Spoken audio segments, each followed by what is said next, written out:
ఏలూరు శ్రీరామ్ నగర్లోని శ్రీశ్రీ విద్యాసంస్థల ప్రాంగణంలో నిర్వహించిన సంక్రాంతి సంబరాలు అంబరాన్నంటే విద్యార్థులు భోగిమంటలు రంగవల్లులు వేసి గొబ్బెమ్మలు పెట్టి పొంగలి వండి నృత్యాలతో సందడి చేశారు. ఈ సందర్భంగా బసవన్నలు చేసిన నృత్యాలు ఆకట్టుకున్నాయి. సంప్రదాయ వస్త్రాలు ధరించిన విద్యార్థులు పండుగ విశిష్టతను తెలుపుతూ కోలాటాలు, కోడిపుంజల ఆట, సంప్రదాయ నృత్యాలు చేశారు. ఈ సందర్భంగా శ్రీశ్రీ విద్యాసంస్థల అధినేత ఎంబీఎస్ శర్మ మాట్లాడుతూ సంక్రాంతి పండుగ అంటే ప్రకృతిని గౌరవించడమని పేర్కొన్నారు. ప్రతి పండుగను ఆచార వ్యవహారాలతో జరుపుకోవాలని, అప్పుడే అందరూ పండుగల్లో పాల్గొంటారని తెలిపారు. సంక్రాంతి విశిష్టత, సంస్కృతి, సాంప్రదాయాలను వివరించేందుకు సంక్రాంతి సంబరాలను నిర్వహించిన ఎంబీఎస్ శర్మను ఈ సందర్భంగా విద్యార్థుల తల్లిదండ్రులు ప్రత్యేకంగా అభినందించారు. ఈ కార్యక్రమంలో సిహెచ్ దివ్య, వి విజయలక్ష్మి, పలువురు ఉపాధ్యాయులు, తల్లిదండ్రులు పాల్గొన్నారు.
సూర్యుని చుట్టూ అల్లుకున్నటువంటి ఈ ప్రకృతి సిద్ధమైన పండుగ రైతుల పండుగ, ప్రజల పండుగ, సామాన్యుని పండుగ.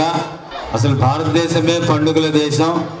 రోజు వారి అలస జీవితంలో, రొటీన్ లైఫ్లో పండుగలు పారమార్థిక సత్యాన్ని మన ముందు అందిస్తూ సాంస్కృతిక వారసత్వ, చారిత్రక, పురాణ ఇతిహాసాలని మనలో ప్రోధి చేసుకుని వాటిలో మమేకమవుతూ మన హైందవ సంస్కృతి కాపాడుకుంటూ మన తరాలు పిల్లల్ని సత్యాలను తెలియజేస్తూ ఊరు వాడ పల్లె పట్నం అనేది లేకుండా భారతదేశంలో ఉన్నటువంటి 143 కోట్ల జనాభా జరుపుకునే పెద్ద పండుగ.